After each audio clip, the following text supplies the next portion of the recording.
Okay, July 15ರಿಂದ ಇಡೀ ರಾಜ್ಯಾದ್ಯಂತ 1ನೇ ತರಗತಿಯಿಂದ 10ನೇ ತರಗತಿಯವರೆಗೆ ಏನ್ ವಿದ್ಯಾರ್ಥಿಗಳು ಅಡ್ಮಿಷನ್ಸ್ ದಾಖಲಾತಿ ಆಗ್ತಾ ಇದ್ರು ಅಂತ ವಿದ್ಯಾರ್ಥಿಗಳಿಗೆ ಸ್ಯಾಟ್ಸ್ ನಲ್ಲಿ ಅವರ ದಾಖಲಾತಿಯನ್ನ ಕನ್ಫರ್ಮ್ ಮಾಡೋದಕ್ಕೆ ಸರ್ಕಾರ ಅವಕಾಶವನ್ನು ನೀಡದೇ ಇರೋದು ಬಹಳಷ್ಟು ಆಶ್ಚರ್ಯಕರವಾಗಿದೆ. ಸೊ ನಾವು ಹಲವು ಬಾರಿ ನಾವು ಇಲಾಖೆಗೆ ಒತ್ತಾಯವನ್ನ ಮಾಡ್ತಾ ಇದೀವಿ ನಮ್ಮ ಕೃಪಾ ಸಂಘಟನೆಯಿಂದ. ಯಾಕೆಂತಂದ್ರೆ RTE ಸೆಕ್ಷನ್ 4 ಮತ್ತೆ 5 ಪ್ರಕಾರ ಮಗು ವರ್ಷದ ಯಾವುದೇ ದಿನ ಶಾಲೆಗೆ ಬೈ ಟ್ರಾನ್ಸ್ಫರ್ ಆಗೋ ಅಥವಾ ವಲಸೆ ಹೋಗ್ಯೋ ಆ ಶಾಲೆಗೆ ಸೇರ್ಕೋಬೇಕು ಅಂತಿದ್ರೆ, ದಾಖಲಾತಿ ಆಗ್ಬೇಕು ಅಂತಿದ್ರೆ ಸ್ಯಾಟ್ಸ್ ಅಲ್ಲಿ ನಮೂದಿಸೋದಕ್ಕೆ ಅವಕಾಶವನ್ನ ಕೊಡಬೇಕು. ಸೊ ಅದು ನಿಯಮ ಇರೋದು RTE ನಿಯಮ. ಸೊ ಅಂತದನ್ನ ಇವರು ಬ್ಲಾಕ್ ಮಾಡ್ಬಿಟ್ಟು ಅಡ್ಮಿಷನ್ಸ್ ಆಗದೆ ಇರೋ ತರ ನಿಲ್ಲಿಸಿರೋದ್ರಿಂದ ಇಡೀ ರಾಜ್ಯದಲ್ಲಿ ಲಕ್ಷಾಂತರ ವಿದ್ಯಾರ್ಥಿಗಳ ಬಹುಶಃ ತ್ರಿಶಂಕು ಸ್ಥಿತಿಯಲ್ಲಿದೆ. ಯಾಕೆಂದ್ರೆ ಬಹಳಷ್ಟು ಮಕ್ಕಳುಗಳು ಒಂದು ಶಾಲೆಯಿಂದ ಮತ್ತೊಂದು ಶಾಲೆಗೆ ವರ್ಗಾವಣೆ ಪತ್ರ ಕೋರಿರ್ತವೆ, ಅಥವಾ ಆ ಶಾಲೆ ಮತ್ತೊಂದು ಶಾಲೆಗೆ ವರ್ಗಾವಣೆ ಪತ್ರ ಬಯಸಿರ್ತಾರೆ ಕೆಲವು ಶಾಲೆಗಳಲ್ಲಿ.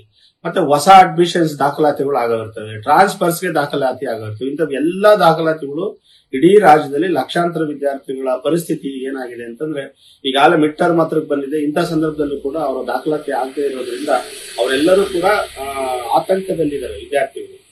ಸೊ ಈ ವಿಚಾರ ಕುರಿತು ನಾವು ಕಮಿಷನರ್ ಅವರನ್ನು ಕೇಳ್ತಾ ಇದ್ರೆ ಅವರು ಕಳೆದ ವರ್ಷಕ್ಕಿಂತ ಈ ವರ್ಷ 10 ಲಕ್ಷ ವಿದ್ಯಾರ್ಥಿಗಳ ದಾಖಲಾತಿ ಕಡಿಮೆ ಇದೆ.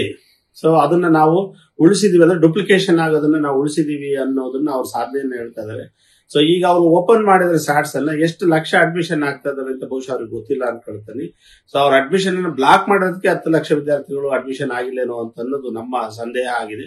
ಸೊ ಈ ನಿಟ್ಟಿನಲ್ಲಿ ಶಿಕ್ಷಣ ಇಲಾಖೆ ಈ ತಕ್ಷಣ ಆ ಕುರಿತು ಗಮನ ಹರಿಸಿ ಸ್ಯಾಟ್ಸ್ ಅನ್ನು ಓಪನ್ ಮಾಡಲಿಲ್ಲ ಅಂತಂದ್ರೆ ಇಡೀ ರಾಜ್ಯದಲ್ಲಿ ಅವ್ರ ಪ್ರಕಾರ 10 ಲಕ್ಷ, ನಮ್ಮ ಪ್ರಕಾರ ಲಕ್ಷಾಂತರ ವಿದ್ಯಾರ್ಥಿಗಳ ಭವಿಷ್ಯ ತೂಗುಯಲ್ಲಿರುತ್ತೆ. ಮತ್ತೆ ಈ ವರ್ಷದ ಶಾಲೆ ಬಿಟ್ಟ ಮಕ್ಕಳ ಗುಂಪಿಗೆ ಆ ವಿದ್ಯಾರ್ಥಿಗಳು ಸೇರುವಂತಹ ಅಪಾಯಕಾರಿ ಸನ್ನಿವೇಶ ನಿರ್ಮಾಣ ಆಗುತ್ತೆ ಅಂತೇಳಿ ಈ ಮೂಲಕ ಶಿಕ್ಷಣ ಇಲಾಖೆಗೆ ನಾವು ಎಚ್ಚರಿಕೆ ನೀಡೋದಕ್ಕೆ ಇಚ್ಛಿಸ್ತೀವಿ.